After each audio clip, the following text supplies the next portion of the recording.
Bhagavad Gita 13th chapter క్షేత్రజ్ఞ విభాగ యోగంలో థర్డ్ శ్లోకం. క్షేత్రజ్ఞం చాపి మాం విద్ధి సర్వక్షేత్రేషు భారత క్షేత్రజ్ఞయోః జ్ఞానం యత్తజ్ఞానం మతం మమ. ఇంతకు ముందు శ్లోకంలో అర్జునుడు అడిగిన దానికి క్షేత్రానికి క్షేత్రజ్ఞుడికి ఏంటి వ్యత్యాసం ఏంటి, అసలు ఏంటి అన్నది చెప్పాడు. ఇక్కడ మళ్ళీ ఈ శ్లోకంలో విశేషంగా ఆ లక్షణాల గురించి చెప్తున్నాడు. అందుకే క్షేత్రజ్ఞం, ఇంతకుముందు చెప్పినట్టుగా క్షేత్రజ్ఞం అంటే ఆ క్షేత్రం గురించి తెలుసుకున్నాడు. అంటే ఆత్మ ఆ శరీరానికి మూలమైనది, ఆ శరీరాన్ని ధరించడానికి కారణమైనది, ఆ శరీరాన్ని నిలపటానికి కారణమైనది, అది తెలుసుకున్నవాడు. చాపిమా విద్ధి, చా అంటే మరియు, అపి అంటే మాత్రము, మాం విద్ధి అంటే నన్ను తెలుసుకోవటం. ఆ వ్యత్యాసం క్షేత్రానికి క్షేత్రజ్ఞుడికి ఉన్నది ఏంటంటే శరీరం ఉన్నవాడందరూ కూడా శరీరానికి కారణమైన వాడు మూలమైన ఆ పరమాత్మను ఆత్మరూపంలో తెలుసుకోవటము. అది తెలుసుకుంటే అది సర్వక్షేత్రేషు భారత. ఇక్కడ క్షేత్రానికి క్షేత్రజ్ఞ అన్నది అది తెలుసుకుంటే ఏమైంది, ఇప్పుడు నా ఈ శరీరంలో ఆత్మరూపంలో పరమాత్మ ఉన్నాడు, నాకు అది అర్థమైంది అంటే నేను క్షేత్రజ్ఞుడి లెక్కలోకి వచ్చాను. అంటే ఈ యొక్క శరీరంలో ఉన్నాడని అర్థమా, ఇది తెలుసుకుంటే సరిపోయిందని అర్థమా? కాదు. అందుకే మళ్ళీ అది స్పష్టత ఇస్తూ సర్వక్షేత్రేషు, నీ యొక్క ఈ శరీరంలోనే కాదు సకల శరీరాల్లో కూడా, అందుకే సర్వక్షేత్రేషు శరీరం దాల్చిన ప్రతిదది క్రిములు కీటకాలు ఏదన్నా కావచ్చు, ఆ సమస్త శరీర ధరించి ఉన్న అన్ని క్షేత్రాలకి మూలము, అన్నిటిలో ఉన్నది నేను, అది పరమ సత్యము. అందుకే భారత, ఓ భరతవంశీయుడా, ఓ అర్జున, ఇది పరమ సత్యం. క్షేత్రజ్ఞం అంటే ఆ క్షేత్రంలో ఉన్నది ఆత్మ అని తెలుసుకోవటం కాకుండా సకల క్షేత్రాలలో ఉన్నది ఆ పరమాత్మ అని తెలుసుకోవటం. అందుకే క్షేత్రజ్ఞయోః జ్ఞానం. క్షేత్రజ్ఞయోః జ్ఞానం అంటే సకల క్షేత్రాల గురించి, సకల క్షేత్రాలలో ఉన్న ఆ పరమాత్మ గురించి తెలుసుకున్నదే అసలైన జ్ఞానము. ఇది క్షేత్రం అని తెలియటము, తెలుసుకున్నవాడు క్షేత్రజ్ఞుడు అని తెలియటమే కాకుండా సకల క్షేత్రాలలో కూడా ఎప్పుడూ ఉన్నది, దానికి కారణమైన వాడు పరమాత్మ అన్నదే అసలైన జ్ఞానము. యత్తత్ జ్ఞానం మతం మమ. యత్తత్ అంటే ఏదైతే, అటువంటి జ్ఞానాన్ని తెలుసుకున్నదే అదే అసలైన జ్ఞానము. మతం మమ అంటే అది నా అభిప్రాయము అని చెప్పాడు స్పష్టంగా. ఆత్మ పరమాత్మ ఇవన్నీ కూడా భేదాల్లాగా అనిపిస్తున్నప్పుడు కూడా అసలైనది పరమ సత్యమైన దాన్ని తెలుసుకోవటమే నిజమైన జ్ఞానం. పైగా జ్ఞానం తెలిసిన దానికి పరమార్థం ఎక్కడొస్తుందంటే మళ్ళీ ఆచరణలో పెట్టినప్పుడు. పెట్టనంత వరకు నాకు ఎంత తెలిసినా సరే అది మళ్ళీ శూన్యంతో సమానం. శ్లోకానికి యథాతథాన్ని తీసుకుంటే క్షేత్రజ్ఞం చాపి మాం విద్ధి సర్వక్షేత్రేషు భారత క్షేత్రజ్ఞయోః జ్ఞానం యత్తజ్ఞానం మతం మమ. ఓ అర్జున, అన్ని క్షేత్రాలలో ఉన్న ఆ క్షేత్రజ్ఞుణ్ణి అంటే ఆ జీవాత్మను నేనే అని తెలుసుకో. క్షేత్రజ్ఞులకి సంబంధించిన జ్ఞానము అంటే త్రిగుణాలకి అతీతంగా వికార సహితంగా ఉన్నప్పటికీ కూడా ఆ నిర్వికారంగా తత్వముల గురించి తెలుసుకోవటమే అసలైన జ్ఞానము అని నా అభిప్రాయము.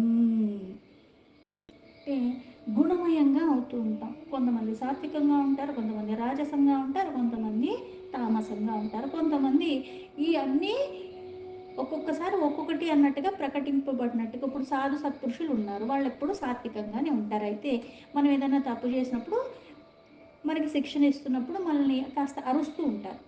అంటే వాళ్ళు కోపంతో అయినా సరే మనల్ని సరి చేయడానికి ప్రయత్నం చేస్తారు. అంత మాత్రం వాళ్ళు నిజంగా రాజసానికో లేకపోతే ఇంకో దానికో వెళ్ళిపోయినట్టే కాదు అక్కడ. అలా చెప్తే కానీ నాకు అర్థం కాదు కాబట్టి అలా చెప్పవలసి వచ్చి చెప్పారు. వాళ్ళ ఆ స్థితి నుంచి మళ్ళీ సాత్విక స్థితికి మళ్ళీ వెంటనే వెళ్ళిపోతారు. పైగా బాహ్యానికి అది చూపిస్తున్నారు కానీ ఎలా అయితే తల్లి బిడ్డ మీద కోపాన్ని చూపిస్తుందో వాడి మీద కక్ష కట్టేసి అవన్నీ ఏం చెయ్యదు. ఆ సమయానికి ఆ సందర్భానికి అలా చెప్తే కానీ వాడు అర్థం చేసుకోడు, లేకపోతే ఆ పని ఆపడు. అందుకుని అలా కోపాన్ని ప్రకటిస్తుంది, అంతేగాని వాడి మీద కక్ష కట్టేసి ఇట్లా ఏం చెయ్యదు. అలాగే ఇక్కడ కూడా ఆ గుణభేదాలతో మనం కనిపిస్తూ ఉంటాం, కాకపోతే గుణాలకి ప్రభావాలకి లోబడిపోతూ ఉంటాం. పలానా వాళ్ళు మన పట్ల తప్పుగా చేశారు అంటే వాళ్ళ మీద మనకి కాస్త వైరిభావం ఉంటూనే ఉంటుంది, వాళ్ళంటే నచ్చకపోవటం అన్నది ఉంటూనే ఉంటుంది. కానీ ఇక్కడ సకల క్షేత్రములు అని చెప్పిన దానికి అది నిజంగా అసలైన జ్ఞానం అంటే అర్థం ఏంటి అంటే, కొంతమంది మనల్ని బాధిస్తారు, కొంతమంది మనతో బాగానే ఉంటారు. బాగానే ఉన్నంత మాత్రాన వీళ్ళు నెత్తి ఎక్కించుకోకూడదు, వాళ్ళు మనతో బాగలేని కారణంగా వాళ్ళు మనము దూషించను కూడకూడదు, సమభావంతో తీసుకోవాలి. ఎందుకు? సకల జీవరాశుల్లో అంతా కూడా ఉన్నది, సకలము ఉన్నది, సర్వవ్యాపిగా ఉన్నది ఆ పరమాత్మయే. ఆ పరమాత్మే అన్న మూలం నాకు అర్థమైనప్పుడు కొన్ని నాకు బాధిస్తున్నాయి, కొన్ని నాకు ఆనందాన్ని ఇస్తున్నాయి. అయినప్పటికీ కూడా నేను దేన్ని కూడా అతిగా తీసుకోకుండా మళ్ళీ నేను ఈ భవబంధనాల నుంచి తొలగిపోవటానికి జన్మ సార్థకం చేసుకోవాలన్న జ్ఞానంలో ఉండాలి. అందుకే నా పరిధిలో నేను ఉండాలి, పరిమితిగానే నేను ఉండాలి. క్షేత్రం గురించి తెలిసి క్షేత్రజ్ఞం గురించి తెలియకపోతే మళ్ళీ జ్ఞానం అసంపూర్ణము. పైగా ఈ క్షేత్రం గురించి తెలిసిందంటే ఈ యొక్క శరీరం గురించి తెలిసింది, అలాగే ఆ ఒక్క క్షేత్రం గురించి తెలుసుకున్నాను, ఆ శరీరానికి ఆ క్షేత్రానికి ఉన్న భేదం ఇంతే తెలిస్తే మళ్ళీ అది అసంపూర్ణము. ఎందుకు? సకల క్షేత్రాలలో ప్రతి ఒక్క రూపానికి కారణమైన వాడు పరమాత్మ. సర్వభూతములు యందు ఉన్నవాడు, స్థితుడై ఉన్నవాడు, సమస్తలకి కారణమైన వాడు, సమస్త ఆత్మల్లో ఆ క్షేత్రాల్లో ఉన్నవాడే పరమాత్మ. అదే అసలైన జ్ఞానము. ప్రతీది తెలుసుకోవటానికి నాకు ఈ జన్మ సరిపోదు, ఆ వాస్తవాన్ని కూడా గ్రహించాలి, ప్రయత్నాన్ని విడవకూడదు, కానీ ఆ భక్తితో విశ్వాసంతో ఉండాలి. అందుకే సంపూర్ణమైన జ్ఞానం అంటే ఏంటి అంటే అస్సలు దోషాలు లేకుండా ఉన్నది, ఆత్మ పరమాత్మ యొక్క ఐక్యము. ఈ దోషరహితమైన స్థితిలో నేను అంతలాగా అర్థం చేసుకోవాలంటే నేను ఎలా ఉండాలి? నేను శుద్ధంగా ఉంటేనే నాకు అది జ్ఞానం అబ్బుతుంది. నేను శుద్ధంగా ఉండాలంటే నేను ఎలా ఉండాలి అంటే వికారాల రహితంగా ఉండాలి. జీవాత్మ పరమాత్మ వేరు కాదు, ఒక్కటే. ఆ తత్వాన్ని ఇక్కడ విశేషంగా చెప్తున్నారు. జ్ఞానం అంటే ఏంటి అంటే తెలుసుకోదగిన విషయాన్ని తెలుసుకోవటము, ఆ తెలుసుకున్న దాన్ని మళ్ళీ నువ్వు స్థిరంగా పట్టుకోగలగటం, అది నిజమైన జ్ఞానము. దానికి మించింది ఇంకొకటి లేదు. అందరిలో ఆత్మస్వరూపంగా పరమాత్మ ఉన్నాడు, దాని కారణంగా శరీరంలో చైతన్యం ఉంది, దాని కారణంగా కదులుతున్నాడు, పనులు చేస్తున్నాం, మాట్లాడుతున్నాం, వింటున్నాం, బోళ్ళు బోళ్ళు చేస్తున్నాం. అయితే ఈ ఆత్మకి ప్రాపంచికమైన విషయాలతో సంబంధం లేకుండా సాక్షిభూతుడుగానే ఉంటున్నాడు. చేసేది ఈ శరీరం, పరమాత్మ ఆత్మరూపంలో చూస్తున్నాడు అంతే, చెయ్యట్లా. అది అర్థం కావాలి. కాకపోతే ఈ జీవుడు ఆ ఆత్మ ఈ శరీరంలో ఉంది కాబట్టి జీవాత్మనైపోయాను. నేను జీవించి ఉన్నప్పుడు ఏం చేస్తున్నాను? ఈ శరీరానికి మోహపడిపోతున్నాను. చుట్టూ ఉన్న వస్తువులు ఏవైతే కనిపిస్తున్నాయో ప్రాపంచకమైనవి, ఈ భవబంధనాలకి అన్నిటినీ కూడా ఈ విషయాల పట్ల చేరి నేను మళ్ళీ ఆ ఆత్మను తెలుసుకోలేని అజ్ఞానంలోకి వెళ్ళిపోతున్నాను. అందుకే ఈ క్షేత్రం గురించి, క్షేత్రజ్ఞ ఆత్మ ఈ మధ్యలో ఉన్న భేదాన్ని ఎవరైతే తెలుసుకోగలుగుతున్నారో అది అసలైన జ్ఞానము, పరమ సత్యము. దీనికి మించింది ఇంకొకటి లేదు. ప్రాపంచికమైనవన్నీ తెలిసినప్పటికీ కూడా ఆ జ్ఞానం అన్నది దీనితో సమానమైనది కాదు.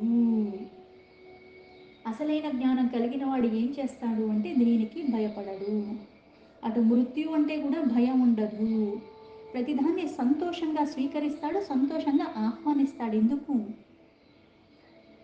సకలానికి మూలమైన ఆ పరమాత్మ సాక్షిభూతుడిగా అన్నీ చూస్తూనే ఉన్నాడు. నాకు ఏదైతే పాత్రత ఉందో, యోగ్యత ఉందో అది నాకు ఇస్తున్నాడు. పైగా నేను ఇది చేయటానికి కూడా, దేన్ని తట్టుకోవటానికి కూడా ఆ శక్తిని కూడా నాకు ఇచ్చేది ఆ పరమాత్మ. అందుకే ఆ పరమాత్మ యందు స్థిరంగా ఉంటాడు, బెంబేలెత్తిపోడు, స్థిరంగా ఉండి చంచలత్వానికి లోబడకుండా ఉంటాడు. అందుకే ఇక్కడ ఖచ్చితంగా ఇదే నా అభిప్రాయం అని కృష్ణుడు చెప్పటానికి అర్థం ఇది. అనంతమైన విశ్వంలో బోల్డ్ క్షేత్రాలు ఉన్నాయి, బోల్డ్ జీవాలు ఉన్నాయి. అన్ని జీవుల్లో కూడా వాళ్ళ ఆకారాలు వేరుగా ఉన్నాయి, రంగులు వేరుగా ఉన్నాయి, రూపాలు వేరుగా ఉన్నాయి. అయినప్పటికీ కూడా ఆ ఒక్క క్షేత్రంలో ఉన్నదెవరు? పరమాత్మ, క్షేత్రజ్ఞుడు అతను. అందుకే దాని మధ్య సంబంధాన్ని ఏదైతే తెలుసుకోగలుగుతాడో అది అసలైన జ్ఞానము. ప్రతి శరీరంలో కూడా ఆత్మరూపంలో ఉన్నది పరమాత్మ. నేను ఒక 5 అడుగులు ఉన్నాను కాబట్టి పసిపిల్లాడు 6 నెలల పిల్లాడు ఇంకా చిన్నగా ఉన్నాడు కాబట్టి వాళ్ళు తక్కువ, నాలో ఎక్కువేం ఉండదు. అలా అని చీమ ఇంతే ఉంది కాబట్టి దానిలో ఇంకా తక్కువగా ఉంటుంది. పులి కొంచెం పెద్దగా ఉంది కాబట్టి అందులో ఇంకా ఎక్కువ. ఇవన్నీ కాదు, ఒకేలాగా ఉంటాడు అన్నిట్లో. ఆత్మస్వరూపుడైన పరమాత్మ అక్కడ మళ్ళీ ఇందులో ఎక్కువ అందులో తక్కువ కాకుండా సమంగానే ఉన్నాడు, అన్నిటిలోనూ అలానే ఉన్నాడు. ఆ చైతన్య శక్తి ఆ శరీరం చేసే పనులకి సాక్షిగా ఉంటున్నాడు. అయితే ఈ ప్రాపంచికమైన సంపర్కాలు కలిగి మళ్ళీ అక్కడ నేను బంధనాల్లో చిక్కుకోకుండా ఉండాలంటే ఏ జ్ఞానాన్ని అయితే నేను తెలుసుకుంటున్నానో దాని కారణంగా మళ్ళీ ఈ పరమాత్మ యొక్క సంపర్కంలో స్థిరంగా నేను ఉండగలిగేలాగా ఆ సాధన ద్వారా ఈ శరీరాన్ని నేను మలుచుకుంటూ జ్ఞానం వైపుగా నా పయనం కారణంగా అప్పుడు నేను అందులో స్థిరత్వాన్ని పొందగలను. అందుకే మనకి ఇందువలడు అందు లేడన్న సందేహం వలదు అంటారు. పరమాత్మ ఇక్కడ ఉన్నాడు అక్కడ లేడంటానికి వీల్లేదే. సర్వవ్యాపి అంటున్నా అంటే సర్వం వ్యాపించి ఉన్నాడు. అది పరమ సత్యం. ఆ సత్యం తెలుసుకుంటే అసలైన పరమశాంతి లభిస్తుంది. ఆ పరమశాంతి లభించాలి అంటే అది తెలుసుకోవాలంటే అంత జ్ఞానం మనకి కావాలి అంటే ఎలా అయితే ద్వంద్వాతీతంగా ఉండాలి. సుఖాలు కానీ దుఃఖాలు కానీ ఇవన్నీ వచ్చిపోయేవి. పైగా ఇవన్నీ కూడా ఆ జ్ఞానాని కోసమే అలవర్చుకోవాలి. ఆధ్యాత్మిక విద్య అంటారు. అందుకే ఆదిగా ఉన్నవాడు ఆ పరమాత్మ ఆత్మరూపంలో అంతా ఉన్నవాడు. సర్వము ఉన్నది ఆయనే, అన్ని క్షేత్రాల్లో ఉన్నది ఆయనే, అన్ని శరీరాల్లో ఉన్నది ఆయనే. ఇక్కడ అన్ని శరీరాలంటే ఇప్పుడు ఆ జీవులనేది పక్కన పెట్టేస్తే ఇప్పుడు మనుష్యుల్ని తీసుకున్నా సరే జాతి, కుల, మత, లింగ భేదమే లేదు. వయో అంటారు, అంటే వయసుతో కూడా సంబంధం లేదు. అన్ని కులాలలో, అన్ని మతాలలో, అన్ని జాతుల్లో, అన్ని రంగుల్లో ఉన్నవాళ్ళు, పేదవాడు కావచ్చు, ఉన్నవాడు కావచ్చు, అలాగే జబ్బుతో ఉన్నవాడు, జబ్బు లేనివాడు, వికలాంగులు, వీళ్ళందరూ కూడా ఆత్మరూపంలో అందరిలో ఒకటే ఉంది. స్త్రీ కావచ్చు, పురుషుడు కావచ్చు, చిన్నపిల్లడు కావచ్చు, పెద్దవాడు కావచ్చు, ఎవరైనా కావచ్చు, భేదం లేకుండా ఒకేలాగా ఉన్నాడు పరమాత్మ అందరిలోనూ. ఇటు మనుష్యులైనా అటు ఏ జీవైనా సరే మన అజ్ఞాన కారణంగా అది మనం తెలుసుకోలేక గ్రహించలేక భేదభావం చూపిస్తున్నాము, భేదాలు ఏర్పరచుకుంటున్నాం. నువ్వు ఎక్కువ నేను తక్కువ. ఇదే మనకి అజ్ఞానానికి ఇంకా దగ్గరగా ఉంచుతుంది, జ్ఞానం వైపు వెళ్ళే అవకాశాన్ని ఇవ్వట్లేదు. నేను ఈ శరీరమే, కాకపోతే ఈ శరీరాన్ని నేను మళ్ళీ జ్ఞానం వైపు పయనానికి వినియోగించుకోవాలి. ఆయుధం ఉంటే సరిపోతుందా యుద్ధం చేయాలంటే? ఆ యుద్ధ విద్య రావాలి.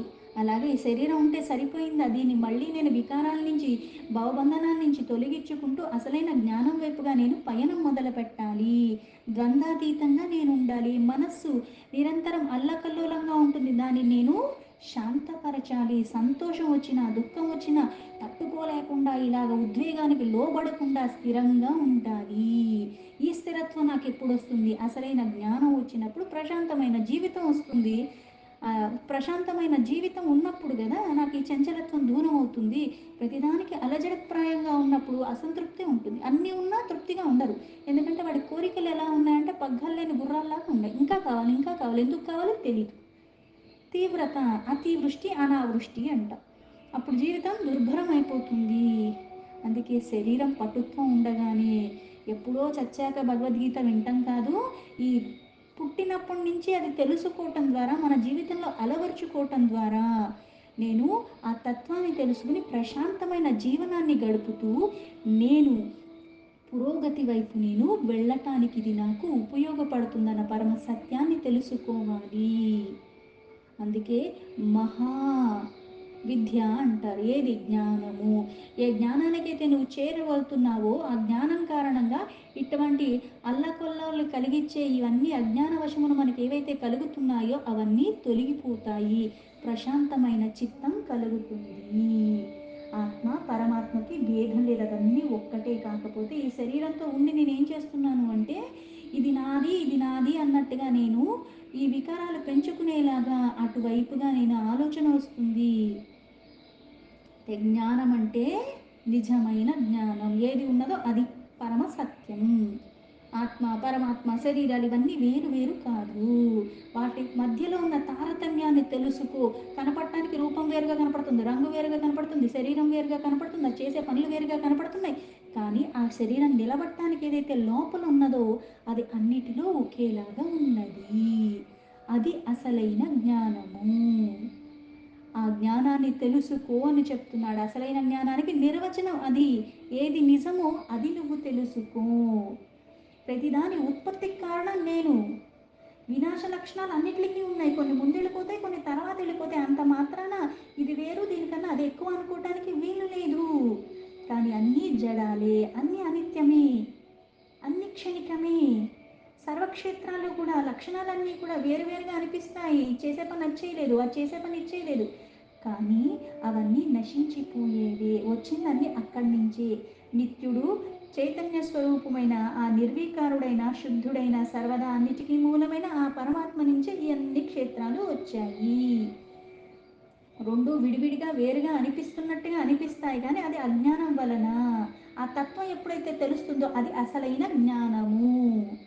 అందుకే భ్రమకు తావు లేకుండా ఈ పరమ సత్యాన్ని తెలుసుకో. విశ్వం అంతా కూడా ఉన్నవి చాలా ఉన్నాయి, అన్నిట్లో బోల్డ్ జీవులు ఉన్నాయి, అన్నీ వేరువేరుగా అనిపిస్తాయి. కానీ చూసేది చూడబడేది చూపిస్తున్నది వాటిలో ఉన్నది అన్నీ నేనే అన్న పరమ సత్యాన్ని గ్రహించు. ఆ భేదాన్ని స్పష్టంగా తెలుసుకో. అది అసలైన జ్ఞానము అని చెప్తున్నాడు. సంపూర్ణమైన జ్ఞానం కలగనంత వరకు భ్రమంలోనే ఉంటాం. అది కలిగితే భ్రమలు విడిపోతాయి, అనుమానం అన్నది మూలాల నుంచి తొలగిపోతుంది. దీంతో భగవద్గీత 13th చాప్టర్ క్షేత్రజ్ఞ విభాగ యోగంలో థర్డ్ శ్లోక సంపూర్ణం.